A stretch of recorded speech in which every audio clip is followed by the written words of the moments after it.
So like my last one was the T520. Ran Fedora from my new Fedora changed by the day, so it follows on from that conversation.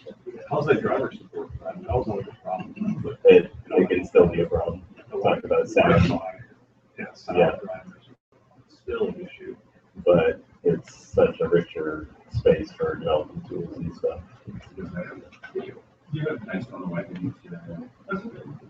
That's why I go up to bring up the max. And then we can put the video on there. Or You guys all run VMware? I've got some new virtual box as well. Yeah.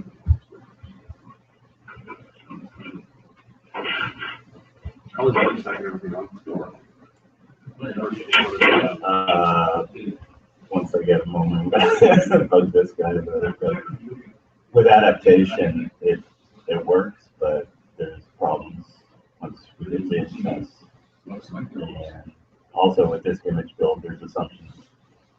In the newer versions, Fedora only gives you 2 gig of temp, and this image builder will eventually blow up on that.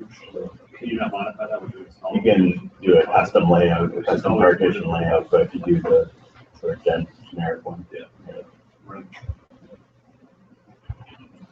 Okay, so sorry for the slight distraction there. So coming back to our discussion, we were talking about basically having a sort of baseline of the upstream code or test that the third-party CI will test, and that should directly feed into what sort of turns the matrix or which parts of the matrix screen. This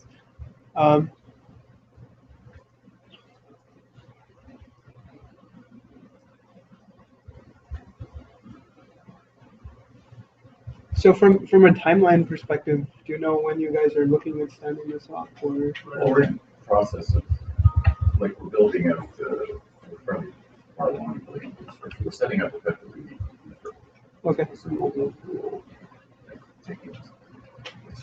And there's been some challenges like everything else about this time, right? So Brian can't really do that. So. Okay. How did the testing infrastructure used for retro It's pooled infrastructure, so it's not separate for Trove or any of the other projects. I'm not sure exactly how many machines they have. So I know that they have some dedicated infrastructure both in Rackspace Cloud and HP Cloud for the infra machines, but I'm not sure. And I don't think it's dedicated hardware. I think it's just limits, so VM limits and things like that. And I'm not sure what the quotas look like. So. And we're building it out in cloud. So the timing question, I mean, the first thing we're trying to do, we haven't got to the point where we test all the rest of the infrastructure development.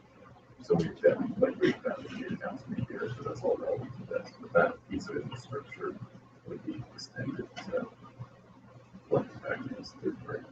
So I'll update you on it. I mean, it's, okay. At this point, actually getting into work is kind of day-to-day. It's trying to slug it through issues, and then once it works, then we can, I guess we have to figure out what the series of steps after that is like. So we could take a data store. You asked if we have a preference.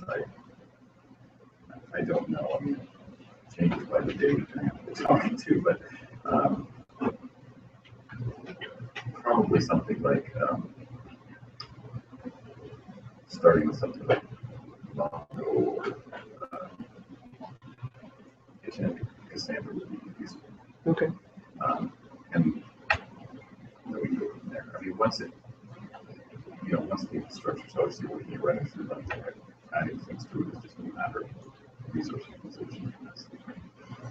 I suspect that when we are starting to run some of these tests, we're going to find issues with the code base too, since it's not tested. So at that point, we'll have to figure out what changes, like what fixes need to go into either the code base when it comes to integration tests, or the code base when it comes to actual code, to sort of fix that. We've taken out a bunch of that already over the last 6 months because we're not running, I'm not saying no test, but we're running this test suite that basically hooks every data store from the CLI level.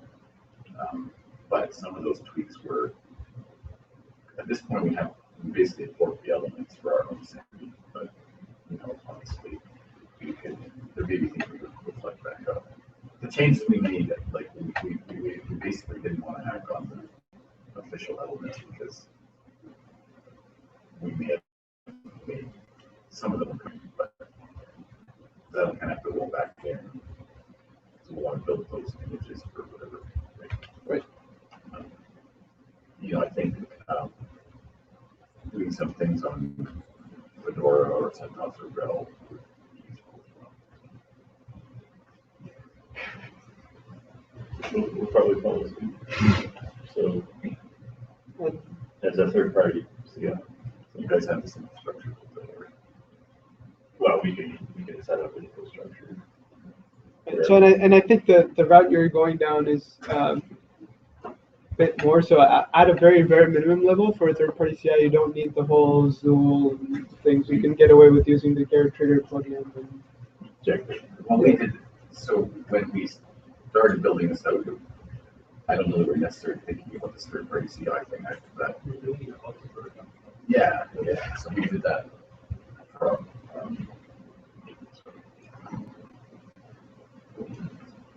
so my point there being that even if, say, Red Hat wanted to stand something up, they wouldn't have to stand up all of Zool and that infrastructure. So Right, I don't know if Jenkins they all and just just have. the Garrett trigger plugin. Yeah. But I mean, that's up to you guys. Right. Yeah. Read that sort of your. Okay, so It's like a baby.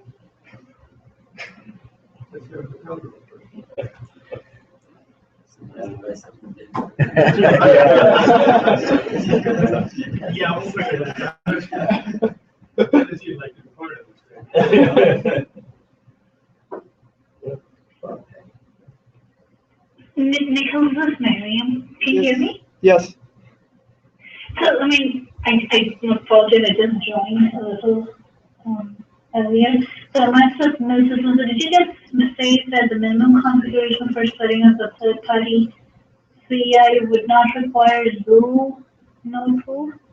yes. So at a minimum, to set up a third-party CI, you probably just need a Jenkins machine and Garrett trigger plugin. There's a couple of links on the web that actually talk about how you can do it going down that route that I can share with you. I think one of the things that as a team that we could do is provide folks some guidance on if they want to set up a third-party CI for whatever data store or whatever test they want to run. Here's the sort of way to do it. And the OpenStack infra guidance is pretty good, but it's pretty generic and doesn't really talk about Trove and disk image building and how you'd go about doing that. So Right. basically to build off of what the third-party team has, but also talk about a bit more Trove-specific tasks that you'd want to do in the CI as well. So. Right. And the kind of tests that we would have to run, right? So that we're still sort of discussing. So the idea there that we're talking about is that there would be a baseline of tests that you're running that would sort of live in the int test or something like that, which basically test the data store and test the open parts of the data store. And after that, if there's extra tests that you'd want to run for sanity checking or for whatever reasons, you're welcome to run other tests as well. But at least there's support for some sort of baseline that we can guarantee that these parts are being hit. And once those baseline tests are run, then we have a sort of matrix that say, okay, for the data store in Trove, we know that these features which are being exercised by those baseline tests are being tested and voted on and then eventually gated for that particular data store as well. Right.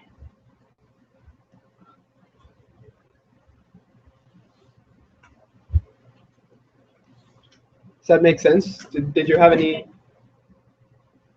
No, that makes sense, yeah. I just wanted to understand what the process was. So.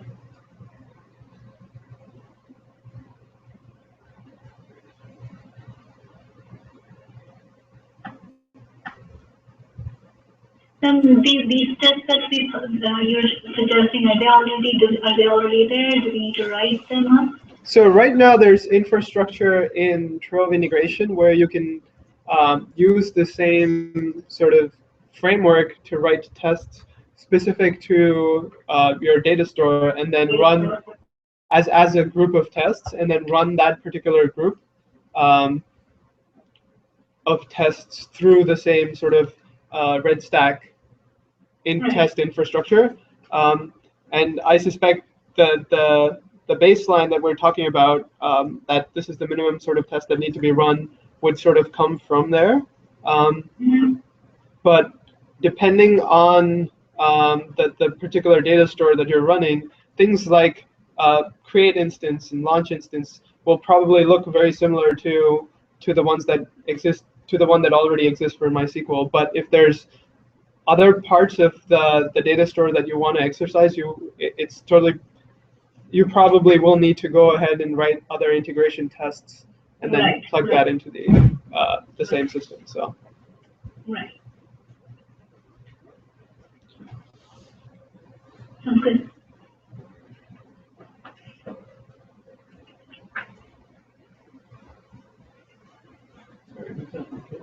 That was Miriam.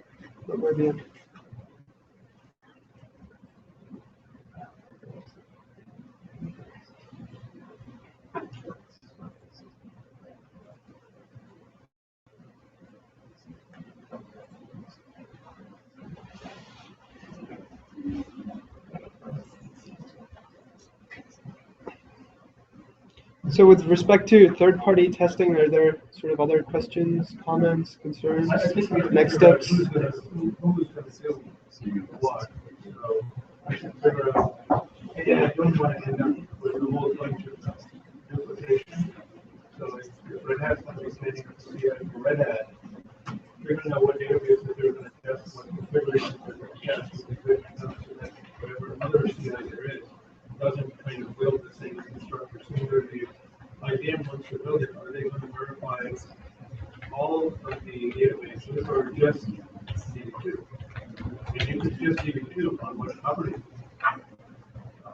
Those are kind of the parts of this matrix we should really learn. So when we start getting overlaps, it's going to be confusing because your CI passed, my CI failed, and what's the problem?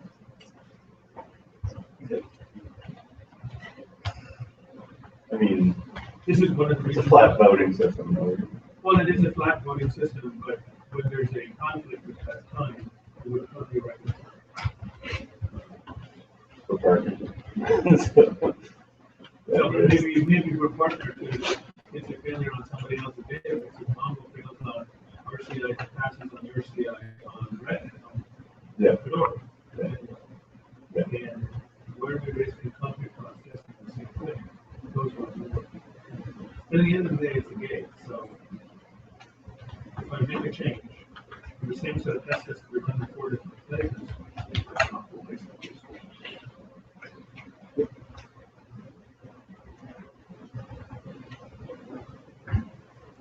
There's also sort of other tasks here that we need to sort of figure out if folks are interested in doing. Anyone, I know Eddie to a certain extent looked at the int test not being idempotent. Do you want to just follow up with that and try to close the loop and try to make that? Yeah, I'll try to run it twice, and does it pass or fail? That'll tell me. Because it should. So in fake mode, to make sure that the tests are a little bit more reliable than if we trying to push up a bunch of changes, which will try and fix the way which we're doing not expect. That will necessarily be close to up.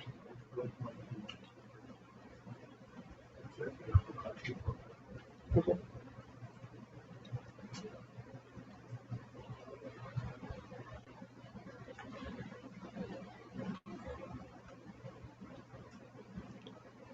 How do we want to track these specific work items? Is it okay if I open up a work item in Launchpad or something to track this and that way make sure?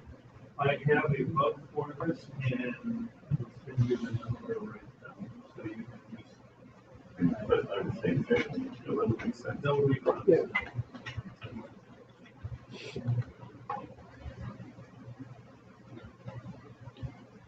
because it being a work item in Etherpad will tend to fall off the radar. So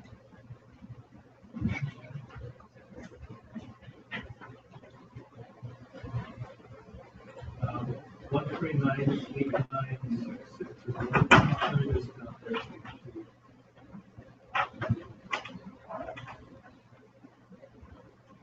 138,966.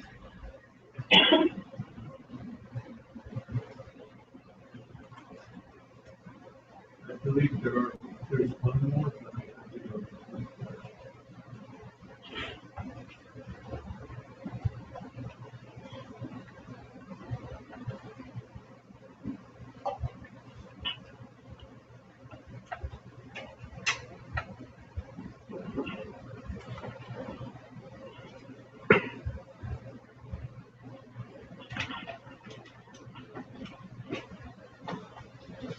These are the two.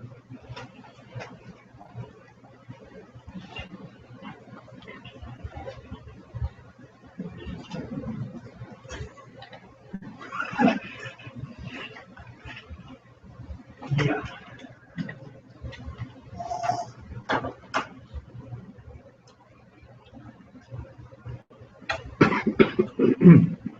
So in that same category, I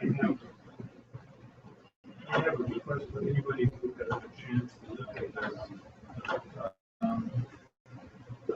Anybody who can probably provide some input into this. I have a bug. I will consider the use of that.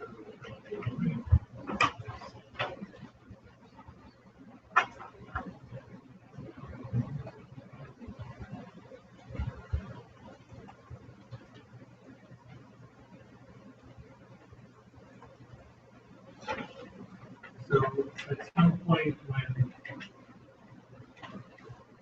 we made a change to run either multiple threads concurrently or changed, this is something which Prefect had changed for maybe 6 months ago.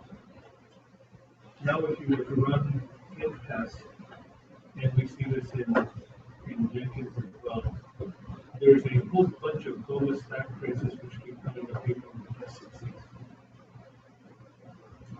It has something to do with the way in which the framework either catches exceptions and handles them and fixes them. I've seen that before. I think The test is successful, but there's an exception. right. And I haven't been able to figure out how to quietly suppress those. In the past, it used to be the test name, okay, test name failed or whatever. Now there's test names, Exception. big exception, and okay. And that's normal, which is a little annoying when you're trying to figure out what actually failed. I haven't been able to figure out how to cleanly handle this. Kim tried for a while and he gave up as well. If anybody has some, And that is the specific review that. that is a review on the bug. This was an attempted fix. It didn't work particularly well. This came after a great introduced a citizen later and required another application. Or replication of plus one of those.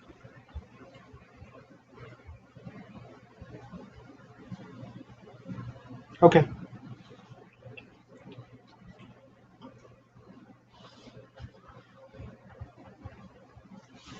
I can take a look, see if I can figure something out there.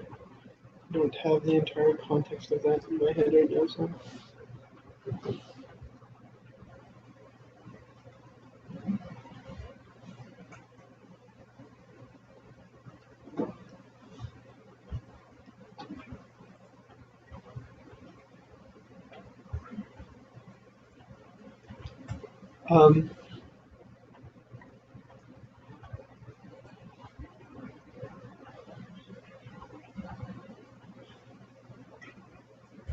Let's see. So while we're still on the topic of third-party CI, any questions, any concerns?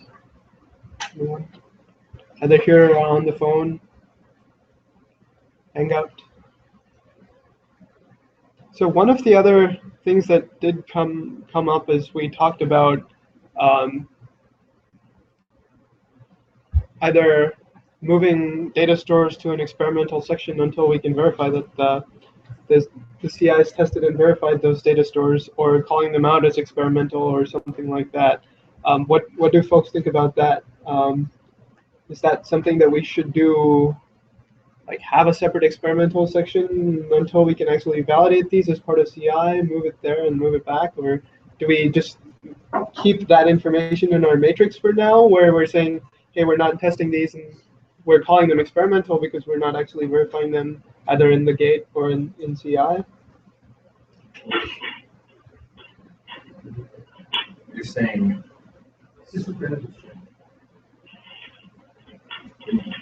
well, I'm trying to clarify what you mean by experimental. Are you talking about changing, at least factoring something in code base, or are you just merely saying they merely state that they're experimental?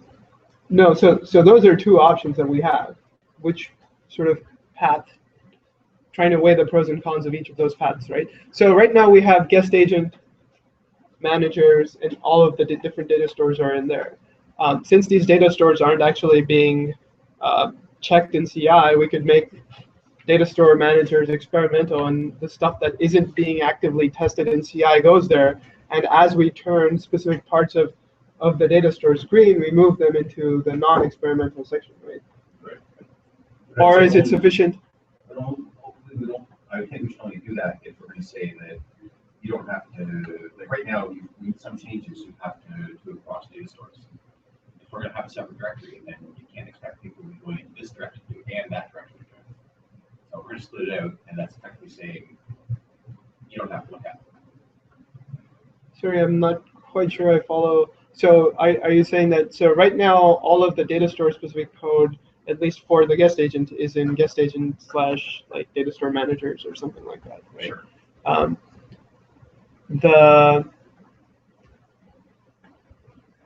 So my question then is that, is it okay to say that they're experimental, call that out on the wiki page and leave the code the way it is? Or do we actually want to reflect that experimental status in the code base? And I'm just saying that if it gets reflected in the code base, then I think it's fair that people can't be expected to maintain the experimental, either in the code base or not. I mean, if they're off in some of the directory, they're out of the system. I mean, they're just theirs for private purposes. Well, that ties back into the whole piece that if they're in a different code base somewhere else, that makes it harder to test for CI. Now you have to do the two different directories, or I mean two different repositories, and then they might get out of sync. That sort of piece. So if you move them out somewhere else, then they're going to get a sync. I mean, they get a sync now. So I mean, if you put them somewhere else, they're just going to get more of a sync. So what I was suggesting is, like, put it in a contrib or experimental section in the Trove code base itself, not in a separate repository somewhere. Right. Right. I don't. It was a suggestion. I don't know. I don't understand the distinction. It's going to be something which is going to be non-body test, marked experimental, and it's going to be run by K. I would assume that that code is going to be part of the Trove project. So the question is, at this moment, if you actually boil the whole thing down, the only data store that's actually validated by the community is correct. Specifically on that's the site. So what he's saying is, if you actually look at it, there's just 6 other data stores that at this moment are not validated. And 4 operators. Yeah, right. So the question is, well, I think we can leave the operating system aside. Oh, no, it is because there's elements. Right, but leave that aside for 1 second. Mm-hmm. Keep this simple. So he's asking the question of, is we're basically saying that we should be communicating to the world that those data stores aren't validated at this moment by the community. It doesn't mean they won't be, it's just that Currently they aren't. And so what's the best ways to do that? One is to put a link page up that just reflects. That's one way. Another way would be to reorganize the code such that it's very clear that there's code that's effectively untested. That's the question that that's what we're talking about. So right now you have. So it depends on who you're trying to communicate. If you're trying to communicate this to an end user, then there's the directory, the source code is not going to do a damn thing. Depends.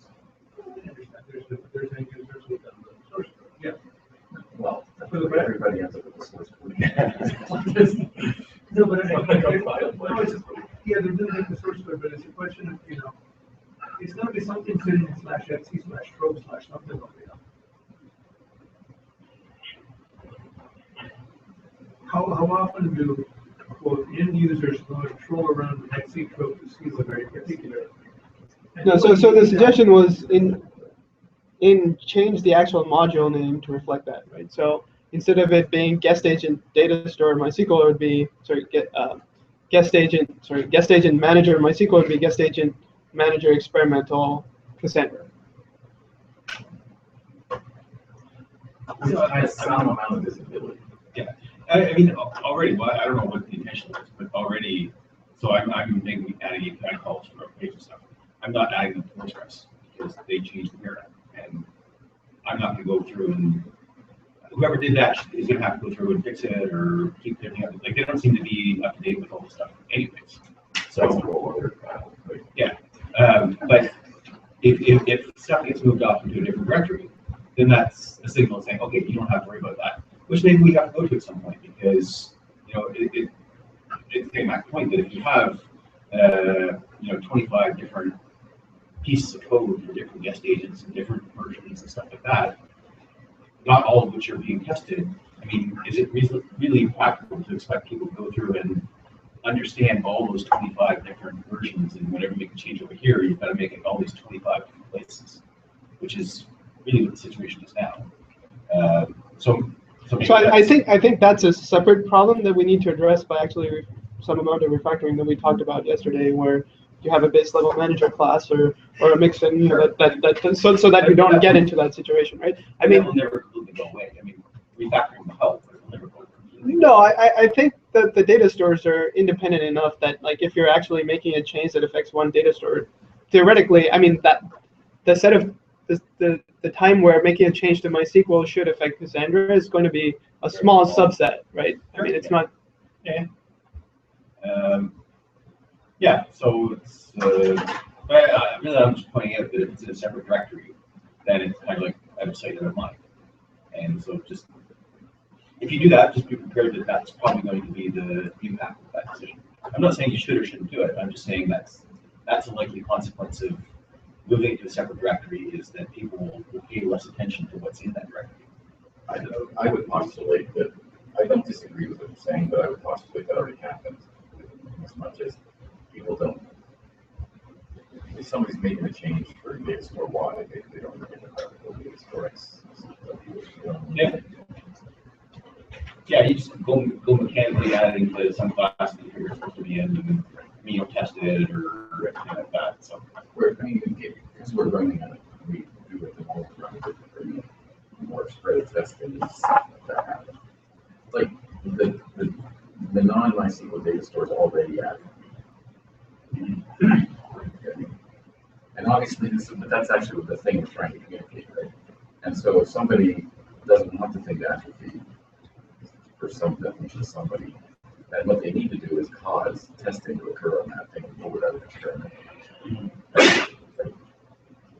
So what happens if it's voting and it fails? We can't get a hold of people.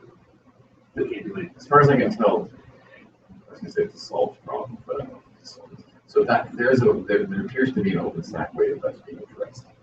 I'm not saying Trove is exactly the same. If you look at Neutron or Cinder, effectively when the third-party job fails, there's a note that goes into the review and says, if you need help fixing this content along, but I know that doesn't. What if they don't respond? So then all Trove is blocked until the one or two contacts are No, shot. but we also have the ability to flip to non-voting. Yeah, right. yeah, And I we see can. that would happen fairly quick. So if something like that would happen and we're not getting response to actually fix it, we would flip to non-voting, and that would potentially have the effect of moving that particular data store back to experimental again, right? And then, of course, it'd be just be on them to get the things back up and running, because having non-voting is just like we've all talked about. Everyone ignores it. If it doesn't vote, you don't even look at it. Right? So maybe that's the idea. Like not even call it experimental.